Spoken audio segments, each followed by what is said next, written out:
रहस्य। योजक चिन्ह, योजक चिन्ह, योजक चिन्ह। पुरानी हवेली का रहस्य। उत्तर भारत के एक छोटे से गांव में एक बहुत पुरानी हवेली थी। गांव वाले कहते थे कि वहां रात के समय अजीब अजीब आवाजें आती हैं। कई लोगों ने वहां किसी सफेद साड़ी वाली औरत को देखा था जो हवेली के बरामदे में चुपचाप खड़ी रहती थी। एक दिन शहर से 3 दोस्त राहुल, समीर और कविता इस रहस्य को जानने के लिए उस हवेली में गए। दिन में सब कुछ सामान्य लग रहा था, लेकिन जैसे ही रात हुई हवेली का माहौल बदलने लगा।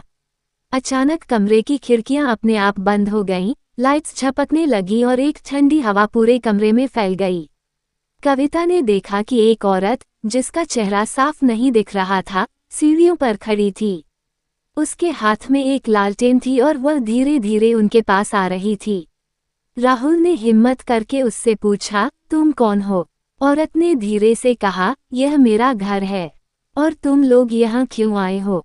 उसकी आवाज़ गूंजती हुई पूरे कमरे में फैल गई। समीर डर के मारे बेहोश हो गया। तभी कविता को ध्यान आया कि गांव वालों ने बताया था ये औरत हवेली की असली मालकिन थी, जो 100 साल पहले अपने परिवार के साथ इस घर में मारी गई थी। तब से उसकी आत्मा वहीं भटक रही है।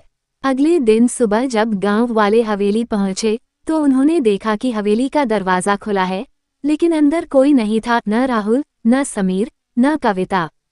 कहते हैं जो भी उस हवेली में रात गुजारता है वो वापस नहीं आता।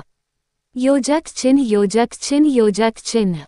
अगर आप चाहें तो मैं इस कहानी को और भी विस्तार में लिख सकता हूँ या एक नई भूतिया कहानी भी सुना सकता हूँ। डरावनी, मज़ेदार, बच्चों के लिए या वयस्कों के लिए, जैसा आप कहें।